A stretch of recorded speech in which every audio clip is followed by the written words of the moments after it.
Hello and welcome to this week's Dead Creepy podcast. I am your co-host, Claire Barrand, and here is my sister, another co-host, Lindsay Smith. That sounded weird, didn't it? I can't. This is going to be totally weird. This is a really good start to the show. Am I a host or a co-host? I don't know. I think you're a host. We're both co-hosts. I don't get it. Oh well. I'm just Claire Barrand, and you're just Lindsay Smith. We don't have to have labels, do we? We don't. We don't. No. No labels. No labels. We don't judge. We don't label. No stereotyping whatsoever. So whatever podcasts you might have listened to in the past, forget it. Forget all of it, because this is refreshingly brand new, and we just don't follow the rules. So if you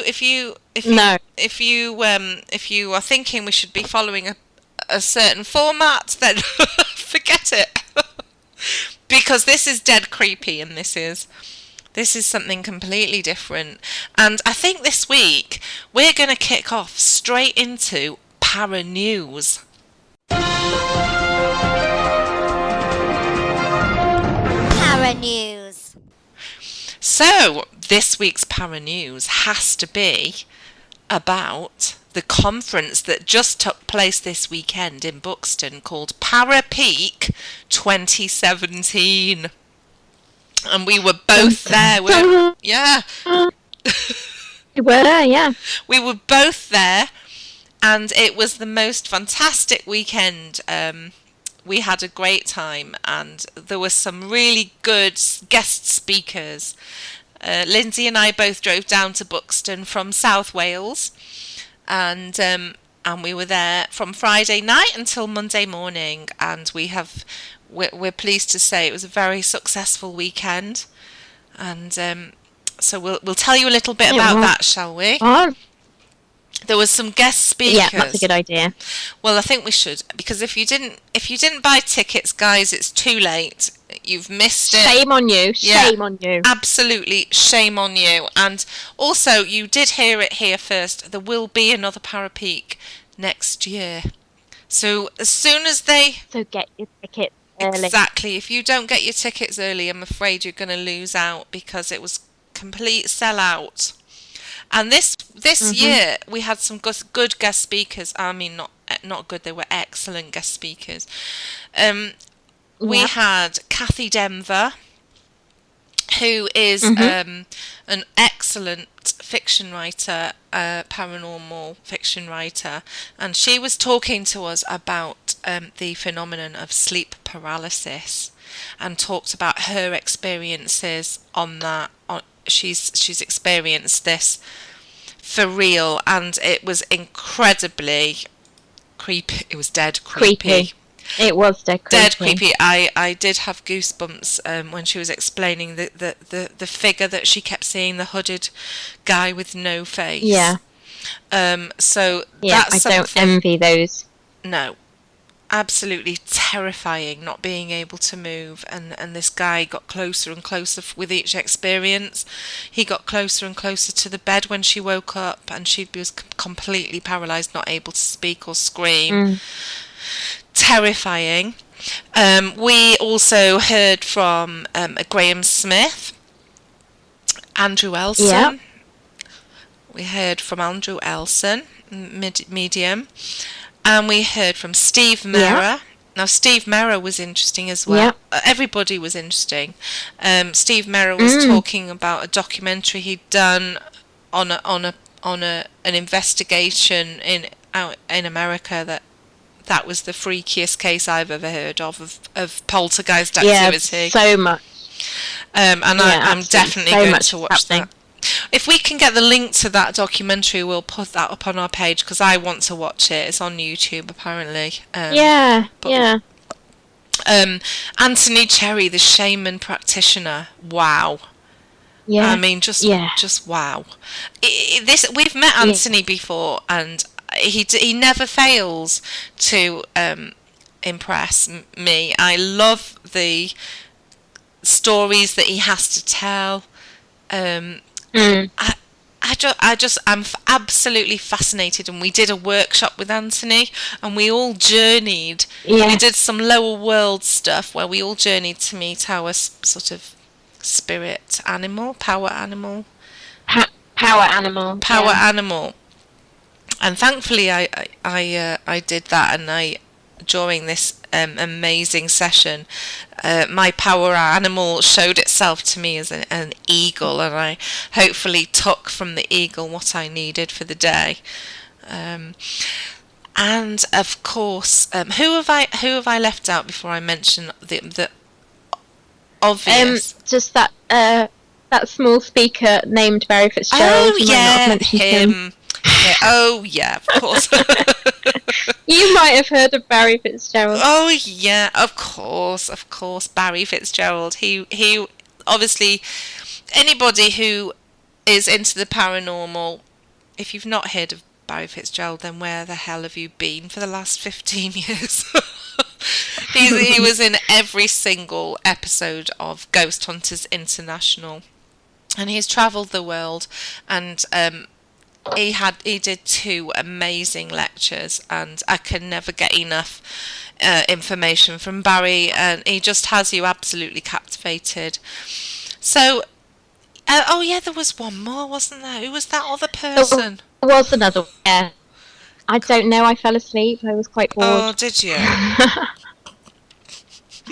I'm only joking, it was you!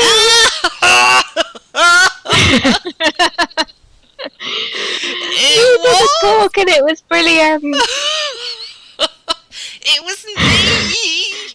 It was me. Well, I did a talk, and it was the first one I've ever done. And I don't mind admitting, because I'm sure no one's actually really listening. But I was a bit nervous.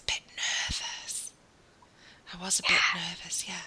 But I didn't want anyone to know that, really, because I wanted to come across as super confident. Yeah, come on, do this all the time. I did a talk on folklore and the paranormal, and I learnt how to do a PowerPoint in the week before the presentation.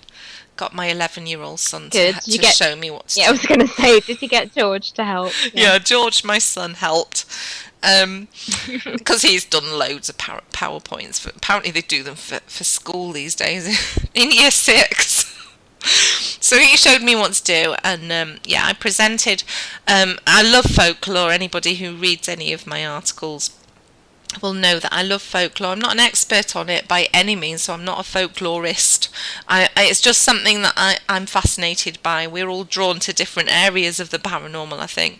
And with me, I love the old stories about old witches that used to live in the same village that we live in now, and ghosts that have been seen, and people that have left a legacy with the stories that people just didn't understand them, perhaps, or they're all paranormal. I think they're all the paranormal stories of the past. But it went well. The whole speech went really well, and I coped. I coped with a small disaster. You did. The small disaster being that my audio didn't work. Oh, I know.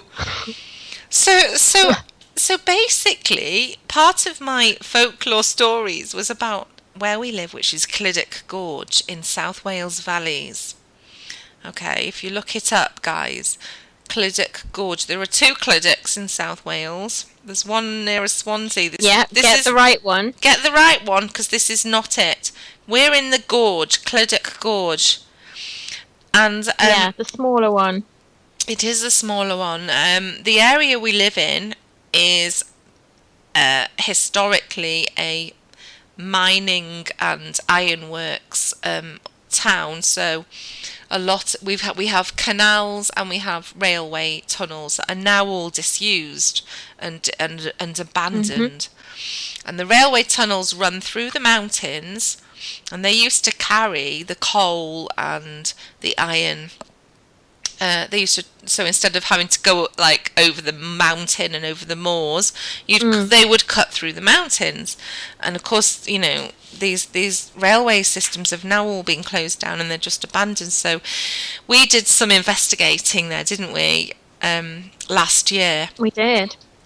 I have to say, we did some research first, and I had a look at the old Wales newspapers online, and found out, as suspected, that these abandoned tunnels have got a history of deaths and horrific accidents. Yeah, deaths and accidents. So you have to research your deaths, don't you, before there's an no investigation. point, exactly, because something can look creepy, it can look dead creepy, but if nobody's actually died there, or if nothing's ever happened, you could stand in the tunnels and possibly get a ghost train whipped through with a bit of coal in it.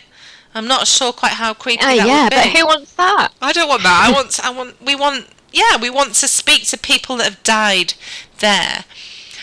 So I did my investigating, my online research, and sure enough, there's plenty. There's plenty of accidents that took place because people would use the tunnels to cut through and shortcut their way home from work. Now, they didn't work in offices, they worked in the mines or in the ironworks, and they'd have a long trek home after perhaps a 48-hour shift. Taking a shortcut through the tunnel and risking your life was obviously a risk worth taking, but unfortunately there were no safety things in place then, so they wouldn't have had a warning light, a signal, or in any way. It was just no, I guess sound and acoustics in those tunnels. The train would have been upon you before you had a chance to jump out of the way. So yeah, we found a few, and I have written about it if anyone wants to know more. But it's fairly easy to find out, and this was in my presentation. I did mention who had been killed there. So when we did our investigation, we did some EVPs, and we also did some Echovox. We did an Echovox session. Mm-hmm. If anybody's not listening, very briefly, Echovox is something that... Did you just say if anyone's not listening? Do you think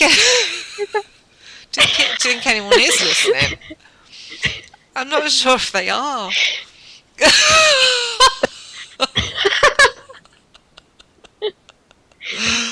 If anyone's still listening, if anyone's about to explain what Echovox is. Yeah, Echovox is something you download onto your phone. So it's not one of those ghost apps where it sticks in a fake orb or whatever in your photo. This is actually just a piece of IT. Oh, yeah. It's just a piece of IT equipment. We'll probably get loads of emails now saying it's a load of rubbish. It doesn't work for me. Well, I believe that certain bits of equipment work for some people and not others. It depends on the individual using it. Hey, it's a bit like dowsing crystals, isn't it? And they say you've got to pick your own, make sure you get one that responds to you. Yeah, I suppose you could relate it to that, couldn't you?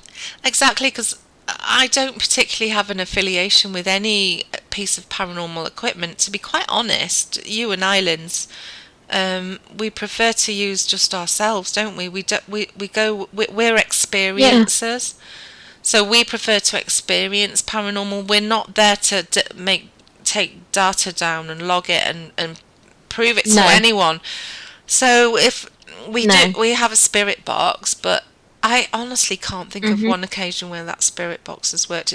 For me, it's never worked. But then other people will hail it as brilliant, as fantastic stuff. But anyway, so we did have the Echovox. We did have a spirit box. We had just normal voice recorders for EVP.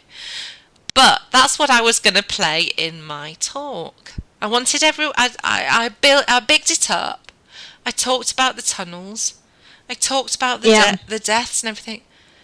And and our investigation. And this is what we got. Dun dun dun, dun. oh, it doesn't work. Wah, wah, wah.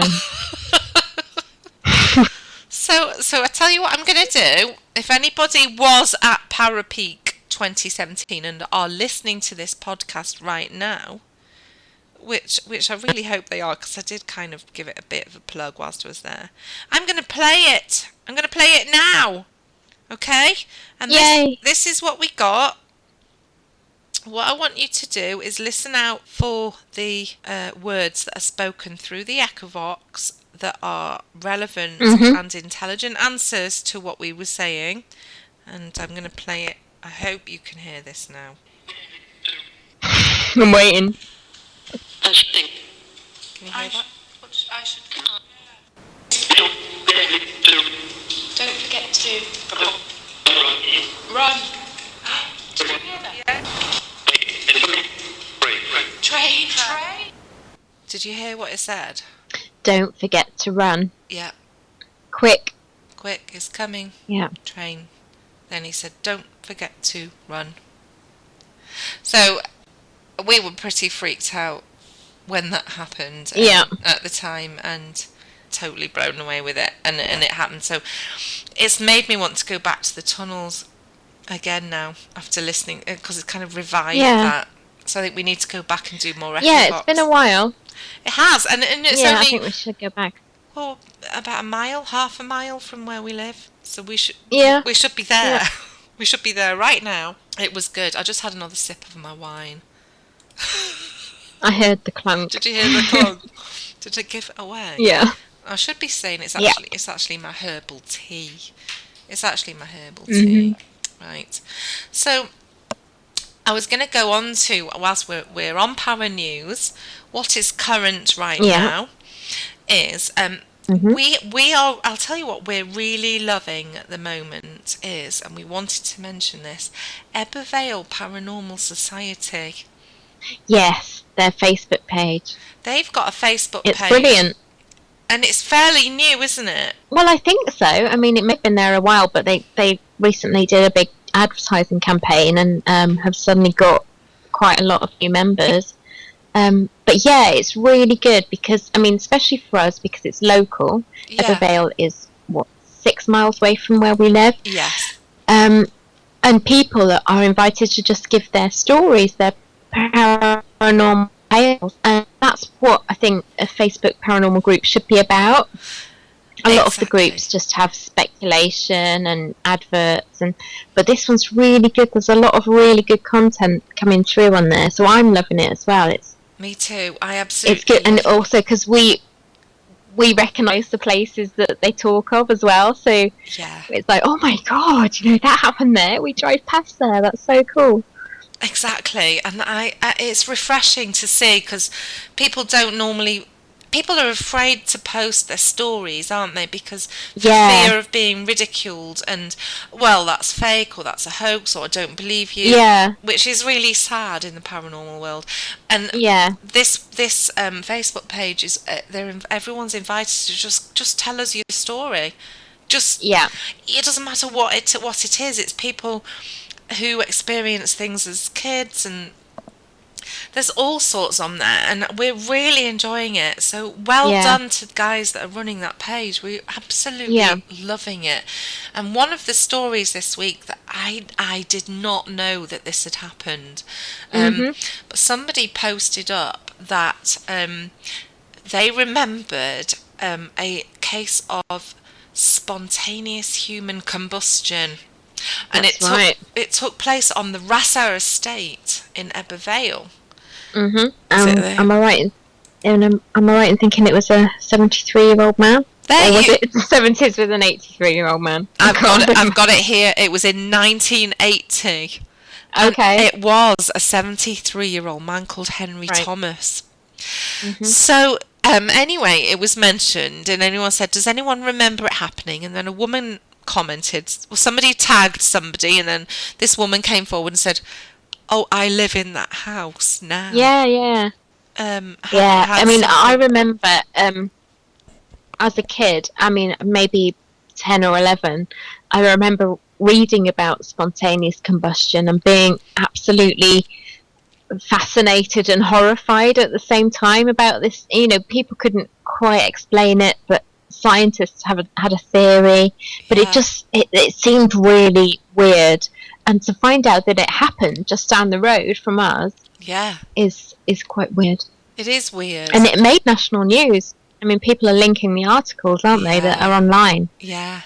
How have we never heard of this in Ebbw Vale before? I'm We may have. I mean, we grew up in Manchester, so maybe at the time that we were reading about this stuff, we never linked it to Wales. But we didn't.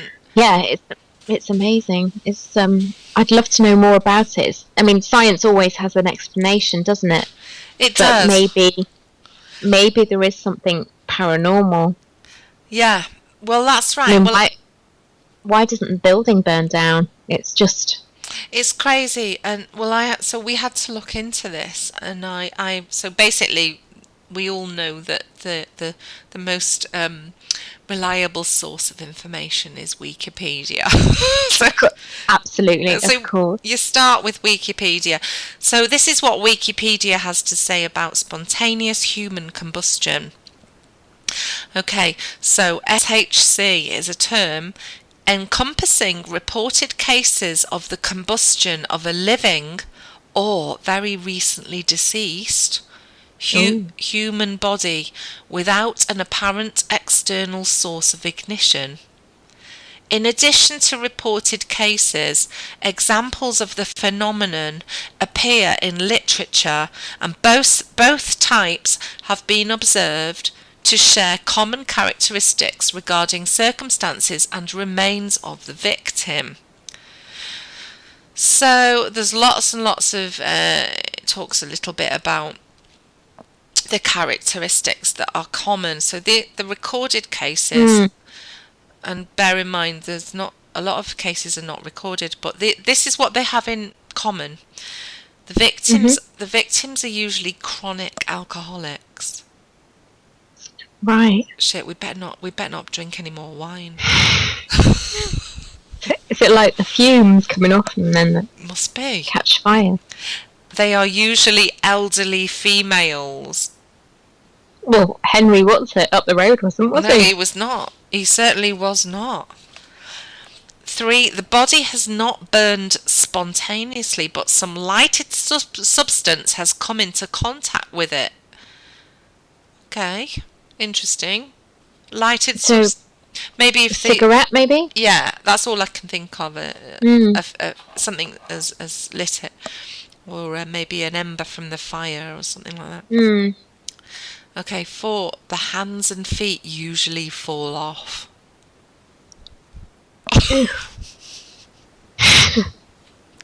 That's not good, is it?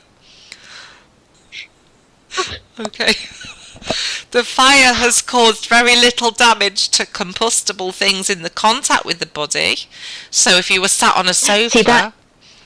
Yeah. So, I mean, when did like fire retardant sofas come in? That wasn't all that long ago. Well, you're I mean, right there, you know. yeah. That's a good point. That's a very good point, because a lot of sofas and things would just explode, and beds and mattresses would just Yeah. go up in flames. They were really, really flammable stuff, weren't Yeah. they? Up until, I would say, maybe the 80s. But Okay, maybe well, dear old Henry's case was what changed the sofas industry. maybe. You know what? There's an interesting little fact that a lot of sofas and suites are made in Ebbw Vale, aren't they? Or Merthyr, aren't they? There's loads of sofa factories. There are a lot of sofa factories in the valleys, yeah. Ooh. Anyway, the final thing that they have in common is that the combustion of the body leaves a residue of greasy and fetish ashes, which are very offensive in odour. Ooh. That's pretty gross, isn't it? I wouldn't want to be the first one in. But alcoholism is a common theme in early literature, and a lot of Victorian era physicians and writers believed spontaneous human combustion was the result of alcoholism. That's interesting. So Victorian era physicians, so record keeping on this is fairly new. Mm. So in Victorian times, if you blew up spontaneously, they used to stuff their sofas and we know this because we lived in an antique shop. They were stuffed with horsehair and things like that. We didn't have sort of foam and modern things. So that's an interesting thing. So it tells you a lot more about possible explanations. So I'll tell you a little bit about Henry, poor old Henry Thomas. Henry Thomas, he was a 73-year-old man who was found burned to death in the living room of his council house on the Rassau Council Estate in Ebbw Vale, South Wales in 1980. Thomas's entire body was incinerated, leaving only his skull and a portion of each leg below the knee. The feet and legs were clothed in socks and trouser legs. The fire had also destroyed half of the chair in which he had been sitting and melted the control knobs on a TV set some metres away. The TV set was still on but had become so heat damaged that it no longer displayed a picture. The victim's spectacles were sitting neatly folded in the grate of his open fire, that's interesting, within arm's reach of the position of the chair. The victim's slippers were on the carpet just beyond his unburned feet, suggesting that Thomas had eased his slippers off and settled back to watch television before being burned. He was far-sighted. So the investigation, the police officer in attendance was John Hamer, and what follows is taken from his own notes on the incident. The living room, this is what he said, the living room was bathed in an orange glow coming from windows and a light bulb. The orange light was the result of daylight and electric light being filtered by evaporated human fat, which had condensed on the surfaces. And I know. The remainder of the house was completely undamaged. Hamer describes the entire room as comfortably warm, despite the fact that the house was halfway up a mountain in the middle of a Welsh winter. So the temperature outside, as we know, living round here, in that kind of temperature, was well below freezing. It had no double glazing or central heating. This warmth was attributed to the heat that was absorbed by the walls during the fire and being slowly re-released back into the room. The temperature during the fire had evidently been high enough to melt knobs on the TV set, which was several metres away from Thomas's remains, and to soften a plastic light shade sufficiently for it to slide off its fittings and fall to the floor. The coal fire in the grate had gone out. There was no sign of disturbance to the fireplace and no evidence, like blood, etc., of any injury occurring there. A stack of chopped sticks suitable for laying a fire had been prepared by Thomas and was sitting ready by the fire tools. So the fire wasn't on, the fire wasn't lit. It said it had gone out. So I think it had gone out, but it must have been not at the point where he wanted to stoke it and add more things. It says Thomas's ashes lay on a rug and a foam-backed carpet, but both of which were only burned where they were in contact with the ashes. Thermoplastic tiles under the carpet, which should have been permanently marked by the proximity of a heat source, were unblemished. That's weird. Questioning Mr. Thomas's neighbour, Hamer found that the night before the ashes were discovered, the neighbour had gone out into his garden and seen foul-smelling smoke pouring from Thomas's chimney. He had assumed Thomas was burning rubbish on his open fire. Pathologists found that Thomas had been alive when he began to burn, because his blood, taken from the remains of his legs, contained a high level of carbon monoxide. Hamer reached the following conclusions. The body had begun to burn properly whilst seated in the chair. The chair had caught fire whilst in contact with the body, so we know the body caught fire first before the chair. When one side of the chair had burnt sufficiently, it collapsed, depositing the body on the floor. Now, out of contact with the body, the unburned portion of the chair ceased to burn. The body continued to burn only until the skull and lower legs were left. Police forensic officers arrived and announced that the incineration of Thomas was due to the wick effect. Okay, like a candle. So they reconstructed the scene as follows. Thomas had fallen into the fireplace for some reason whilst tending the fire and accidentally set a light to his hair. This accounted for his spectacles being left in the hearth. He then had sat down in his chair and burnt to death via the wick effect. This is what they think, they assume. A scrap of fibrous matter on the fireplace was seized upon, and it was declared that this would prove to be forehead skin, proving Thomas fell and injured himself. But, in fact, analysis proved the scalp was of bovine origin, probably from some leather item that Thomas had burnt on the fire, so didn't confirm that at all. Hamer is a trained crime scene officer, and he argued that everything about the remains showed that the victim had been sitting comfortably in his chair when he burned to death. He argued that even a victim who had fallen and injured themselves would not get up and sit down in a chair whilst still alight. And moreover, he argued that the lack of fire damage to the rest of the room indicated a rapid blaze which went out before anything not in contact with the victim had caught light. He also pointed out that the victim had draft-proofed his living room very effectively, to such an extent that no smoke particles were found on the outside of the living room doorframe, and that the oxygen supply in the room would not support the long, slow burning of the wick effect. He also pointed out that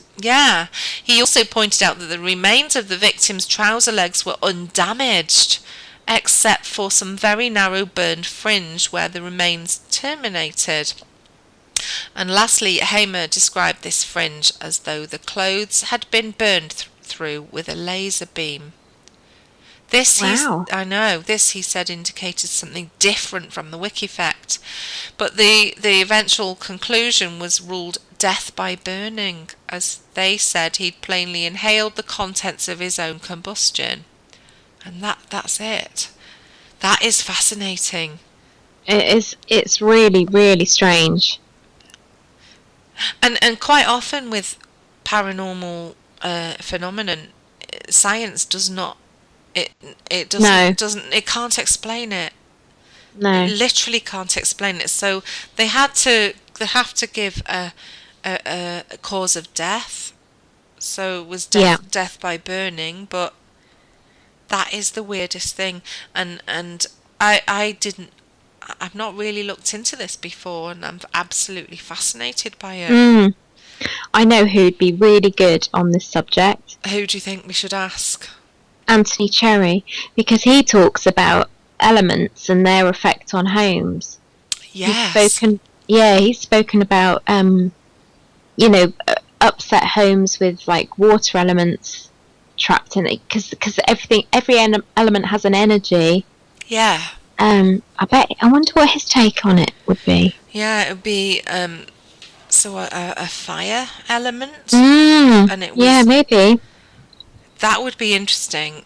I would like to ask him about that, because it's clearly it's something that's being tried to be explained by science. But it just can't be. Science will always have a theory. Yeah. Won't it? I mean, all proved science started with a theory. Exactly. So there's going to be theories such as a cigarette may have lit the wick effect, which is, it suggests a small external flame source, so such as the burning cigarette or the fire. The fact that he was sat by a fire, so maybe an ember hit him, but it just seems bizarre. It seems bizarre. I'm wondering whether we should go to our resident skeptic, Daryl Whitebottom, and see what his Do you view on think? this would be.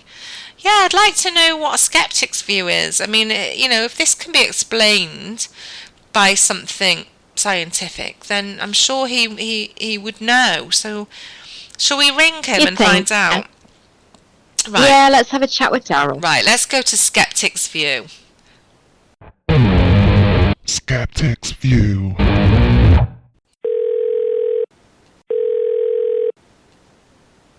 Hello, Daryl. How are you? And I thought you were going to Parapeak. We didn't see you there. I was hoping to go to that Parapeak gig myself, but, well, to be honest, I had a bad pint of Guinness on Friday and I was up all night with shits. Oh, dear. I'm so sorry to hear that. You missed a fantastic weekend. We were really did, looking you did. forward. We were so looking forward to seeing you there. I'm sorry to hear about that. I hope you're feeling better now. But just discussing spontaneous human combustion, Daryl. And we wondered what your thoughts on that are.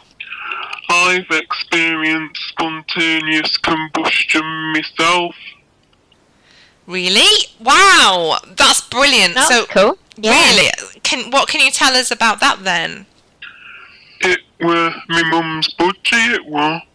I just left the room for a minute and heard a bang. When I went back in, there were just a pile of feathers and the perch still swinging. Oh my god. Oh no! Oh my god, the poor thing! Well, how on earth do you explain that then? I think it's probably safe to say that probably Toka Joe had fed it a wasabi peanut while I was out the room.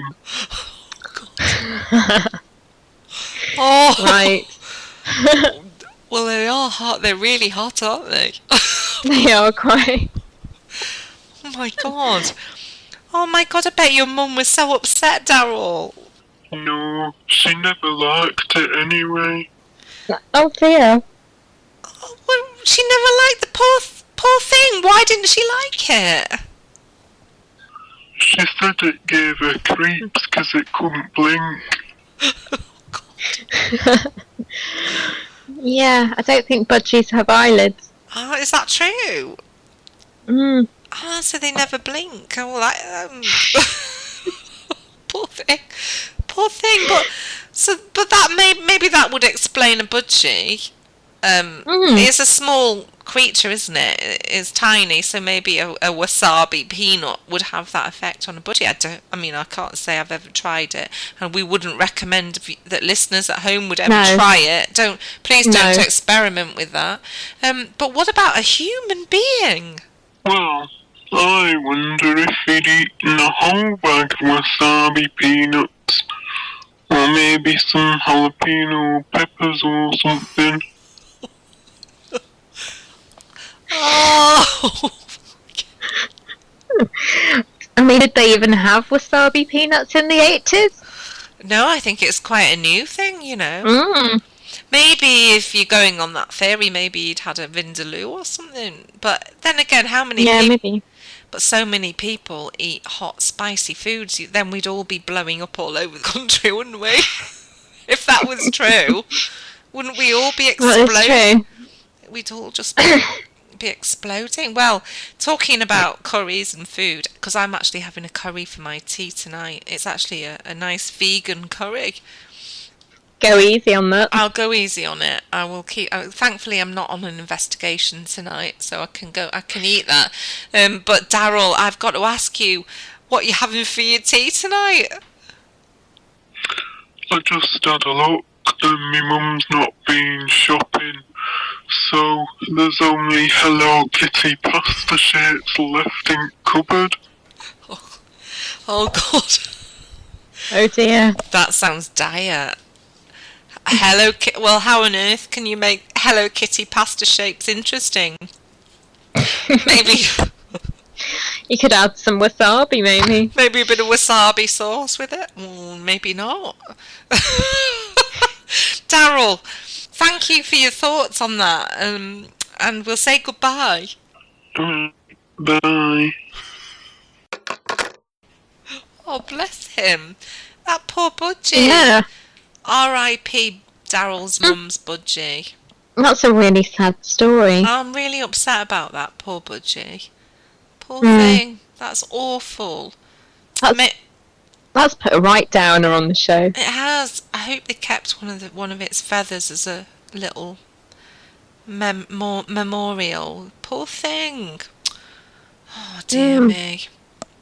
Anyway, so shall I tell you what we'll do? Let's lift the damp mood because we're quite upset about that. Okay. Shall we go straight to Parapaddy of the week? Yes, let's go to Parapaddy. Okay. Who's having a para party this week? Okay, so this week's Parapaddy of the week comes from Lon Strickler, and Lon is somebody that I follow. He's an author, writer, blogger at Phantoms and Monsters, and he's also a researcher and investigator at Phantoms and Monsters Fortean Research and Pennsylvania Lichen Investigations, and he is also a host at Arcane Radio. Oh, do you know what? I could go on forever. This Lon is absolutely brilliant. He's got all sorts of accreditations, is that the right word, to his name. But basically Lon is the guy behind Phantoms and Monsters, and he's been writing all these updates for the Chicago Mothman. Oh yeah, we've been following them. The Chicago Mothman sightings that we've been following. The film was the prophecies. The film was the prophecies in the book. So Lon posted a rant, and I thought this is going to have to be this week's Parapaddy. Brilliant. The rant is to do with these sightings. So I'm going to read out his rant. He put a public rant up on the 29th of May at 23:23 hours. Okay, this is what he says. Okay, rant time. I thought I'd be a cooperative investigator and reciprocate information with MUFON in regards to the Chicago sightings. It was a request made to me a few weeks ago, and against my better judgment, I agreed. Well, I found out today, even though I had suspected previously, MUFON's main objective in these sightings is to debunk them out of hand. Apparently, there have been other sightings received by MUFON that they are hiding and not sharing with me as promised. So who suffers from this? You do, because you are not getting access to the evidence and the whole truth. I don't work like that. This is the same sort of bullshit I experienced before MUFON with regards to the David Eckhart and Todd Ease cases. That's it. Never again. I will not directly deal with MUFON in the future. I'm sorry it came to this, but I've learnt my lessons, Lon. Wow. And do you know what? Wow. I am completely 100% supportive of what Lon's saying, I'm afraid, because it does seem to me that we are being hidden from certain bits of information. You know, we know there's lots of witnesses coming forward saying that they've seen this either Mothman or Batman figure. Okay. Yeah. But why would MUFON are obviously the a big organisation. Why on earth would they try and discredit the people that are coming forward with these sightings? You know? So there's a lot of people commenting on Ron's post, and he's shared it around, and I'm pretty sure he won't mind us mentioning it. I just think it's worth mentioning it because, okay, So you get an organisation such as MUFON that's very highly respected in the paranormal field. If you're a UFO, into the UFOs, but it clearly there are still reasons why they are hiding things from the public. So good for you, Ron. Yeah. Totally good for you, and Yeah. I hope that There does seem to be a lot of censorship, doesn't there, when it comes to things like UFOs or creatures or aliens. You know, it's quite a common theme, and obviously Ron has brought our attention to this latest case where it appears they're either discrediting or leaving out cases. I think maybe they are. It's just to not scare people. I think there has to be some kind of link with the government control everything that goes out there. Yeah. And freedom of speech, and perhaps there's freedom of speech, control. They don't want people to panic and latch on to these ideas. Yeah. But yeah, you know, people have to make their own minds up. They do, and I think anybody in the paranormal field who has half a brain will also I would say we're almost the biggest debunkers out there. We're actually less likely to just fall for any old story. We don't believe everything we're told because we're into the paranormal, so we do investigate and see so much. Yeah. But yeah, I think Ron was totally correct to say what he said, and I just want to say keep posting what you get, Ron, because we're following you. We're following the stories. Yeah. I'm absolutely gripped and fascinated and wondering if there's going to be something's going to happen. Hey, touch wood. I'm touching everything around me that's wood, and I really do hope that nothing bad happens at all. But is this going to be a warning to something bad that's going to come Chicago way? This is it. I mean, people are going to be watching Chicago like mad, and any little accident, they might pin on the Mothman. I mean, a big city like Chicago is going to have incidents. It's going to have accidents. That, you know, there's going to be a car crash or whatever. You know, as any big city has. Yeah. But if we get something major like a bridge collapsing or whatever. Yeah. It has to be something major, doesn't it? It has to be something on that level for it to be. Unless they're just not linked. I mean, maybe there's no link. Maybe it's purely coincidence that these cryptoids are seen. Yeah. At the time of the disaster. I mean, what is it? Is it one or two cases where there's been a disaster after the sightings, or? Well, I just don't know. I don't know enough about it. I'm not. I wouldn't like to comment because somebody will come forward and say, "Oh, you're wrong. You're wrong." I haven't researched enough about it to be able to comment. But Ron, he's Lon, is it? Ron. Is it Ron or Lon? What's Lon? Lon, if you want to come on the show and talk to us, that would be great. Or Lon, we'd love you to come on the show and just can you shed a bit of light on this, because I'm finding it fascinating. Because we're really interested. Yeah. There have been I have to say there's been other things that we're quite a light-hearted show, and we're not going to sort of talk about this between us. We'll let someone else say it if they have to. But there have been other things within MUFON this week that have come up. Other what would you say? Politically incorrect statements have been made that have led to questioning over MUFON's leadership. Let's put it that way. And it's a shame, really, because so many of us really look to MUFON for our sources of information, for our research, And if they're hiding things from us, then how reliable is it? Why, why? Why would they do that?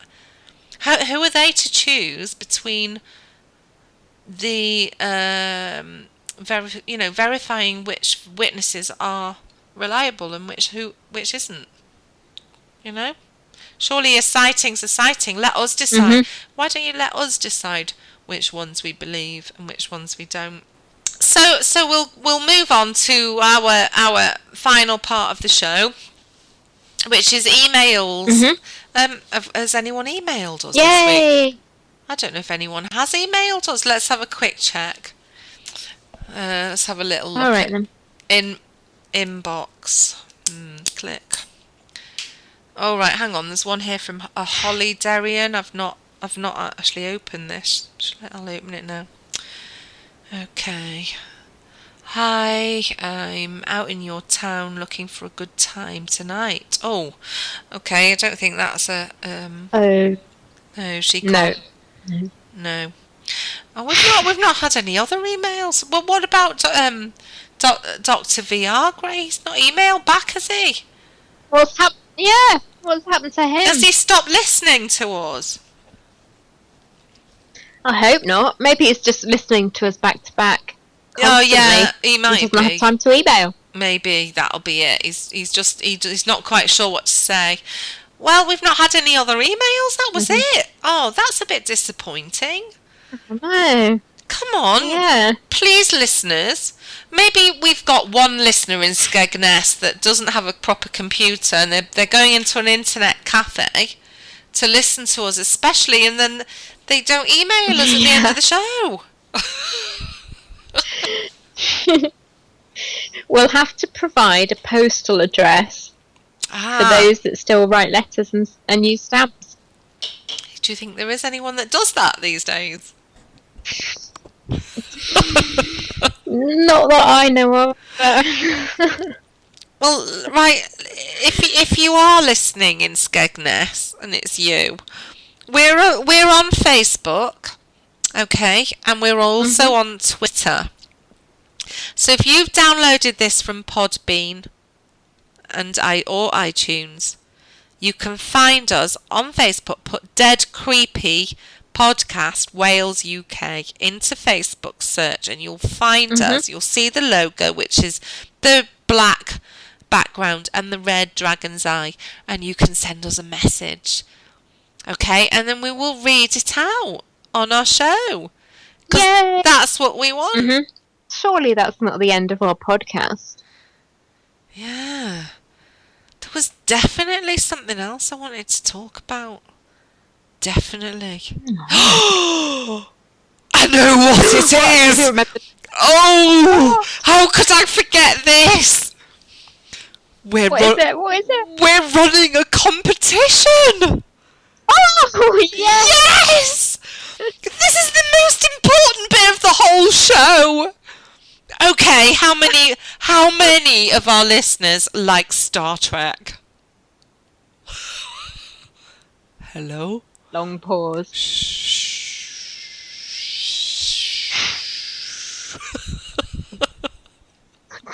I saw a bit of tumbleweed went past. Okay, we're only giving away a Star Trek costume. We actually apparently so. Right, so there's I tell you what. This we should have put this into Parapaddy of the week as well. Somebody commented today. Did you say? They did. Have I missed a Paddy? You've missed a Parapaddy. What did they say? Right, okay. So, right. Was it your husband saying I don't want it? No, it wasn't my husband. Is it when Aid said? No? He wants it. My husband's had a Parapaddy because he wants to keep the Star Trek top. He wants to keep it for himself, but don't let him hear me say this, but it wouldn't fit him. Okay?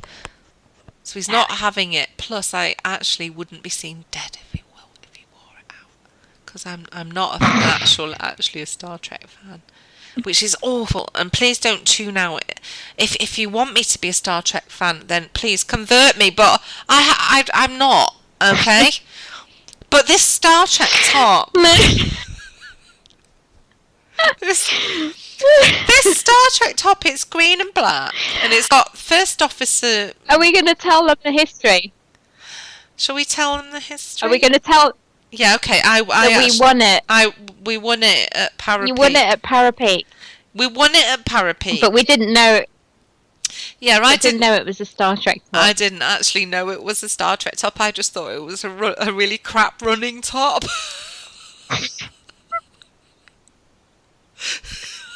Me too. I thought, who would wear that going out running? It's really high necked. What are those?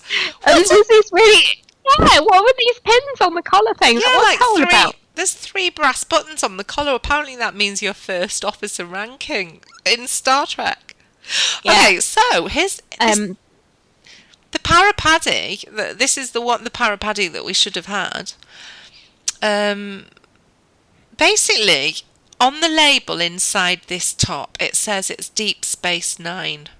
Okay, that's apparently that's an episode of Star Trek.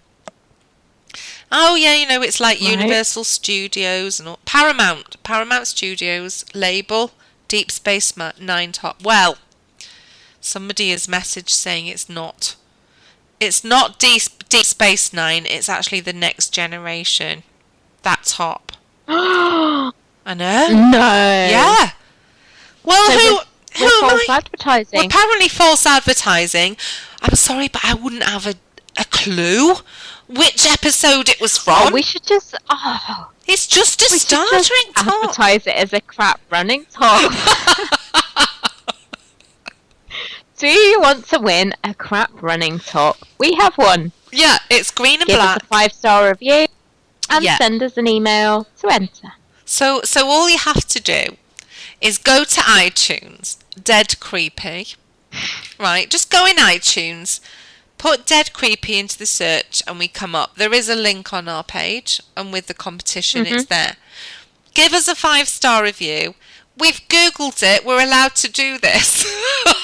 And it's not cheating. We're allowed to ask you because you're listening to us right now. We've taken legal advice We have taken... via Google. Yeah. And it's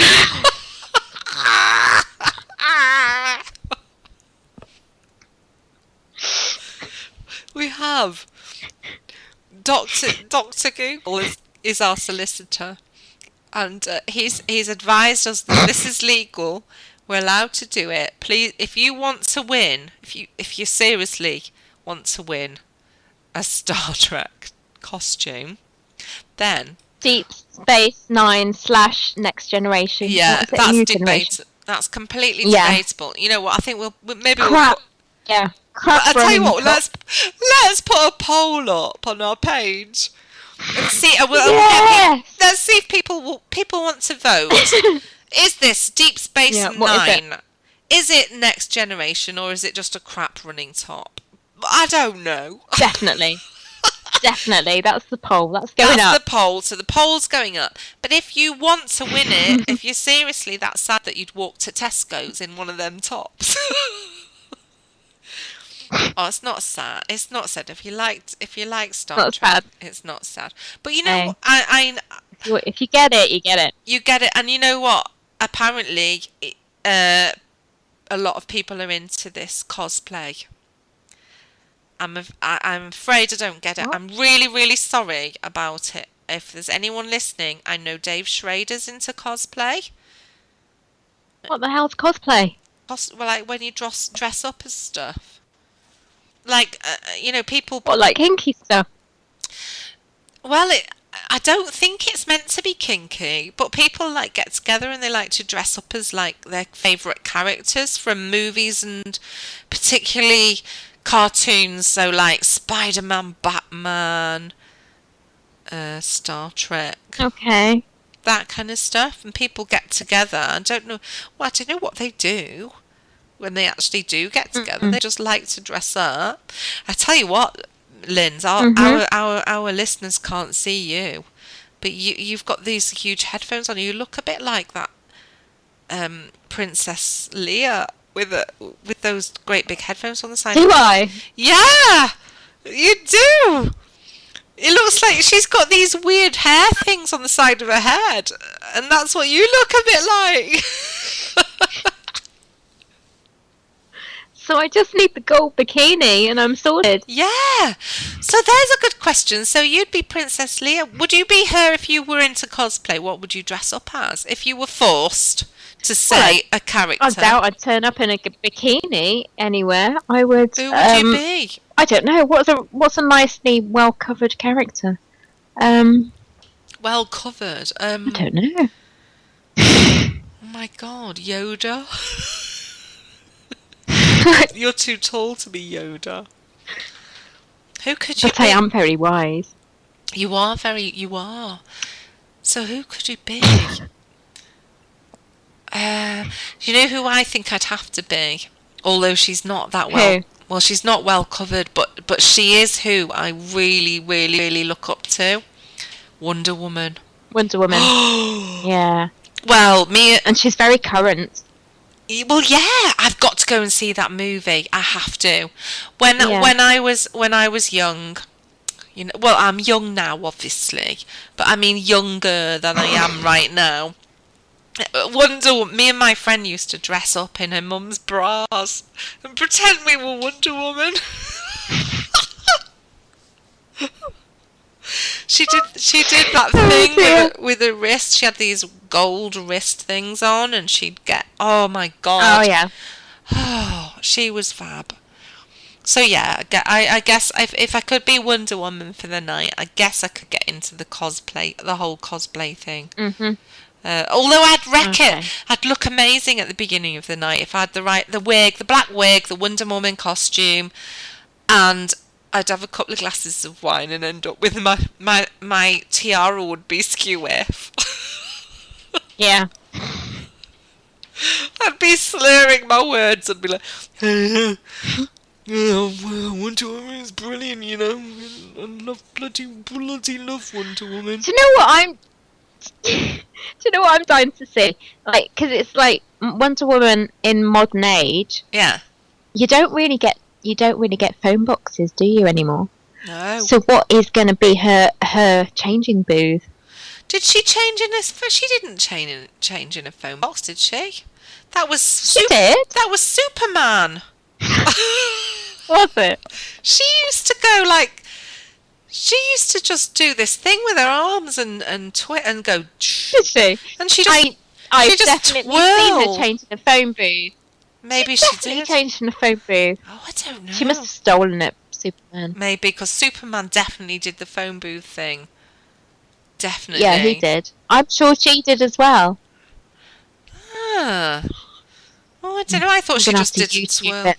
Yeah, we'll have to find that out. Well, that just shows how Yeah. crap we would be at cosplay. Because we don't know our Of characters. course, I am much younger than you. So Wonder Woman, you know, I would have been in nappies when she was on. Oh, so. you cheeky sod. You're only 3 years younger than me. You must remember me running around in bras, pretending to be Wonder Woman. I don't. I actually don't.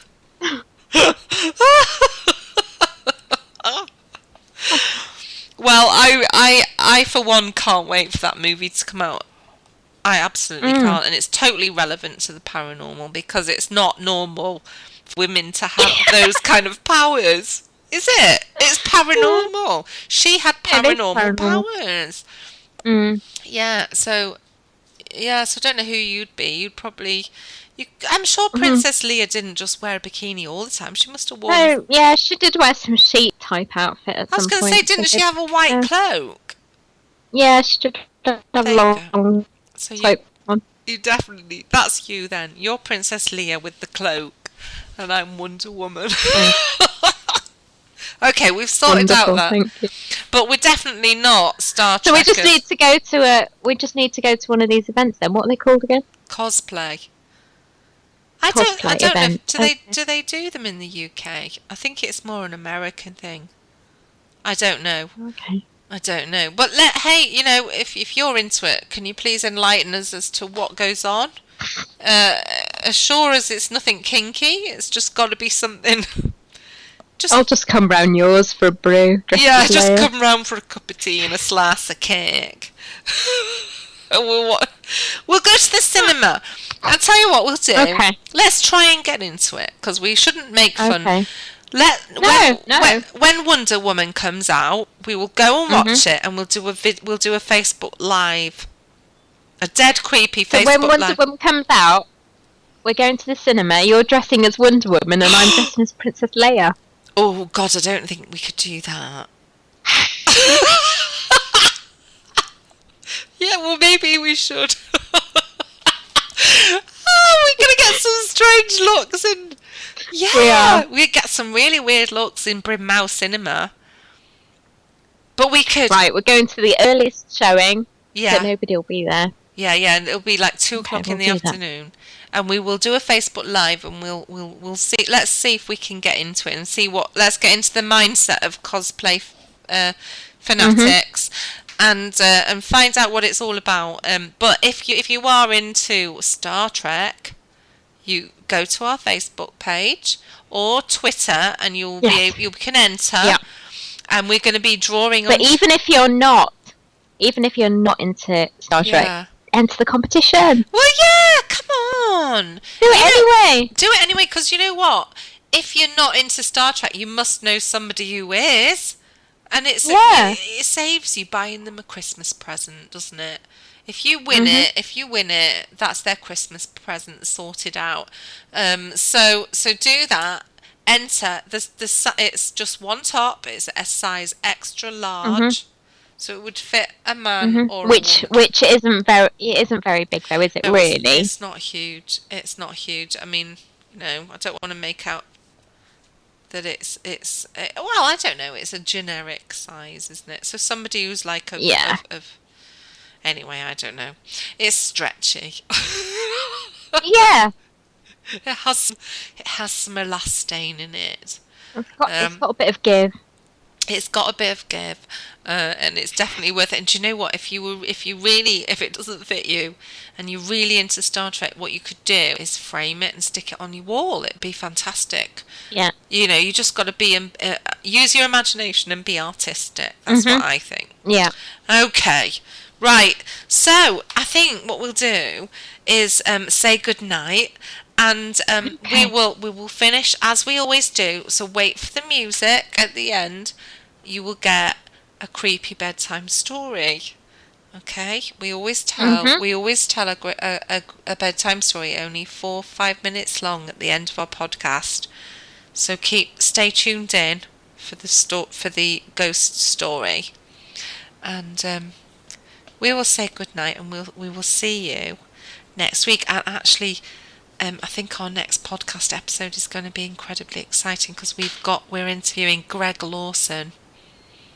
Ooh. And I absolutely cannot wait for that. So please tune in for that. So good night from me. And good night from me. Creepy.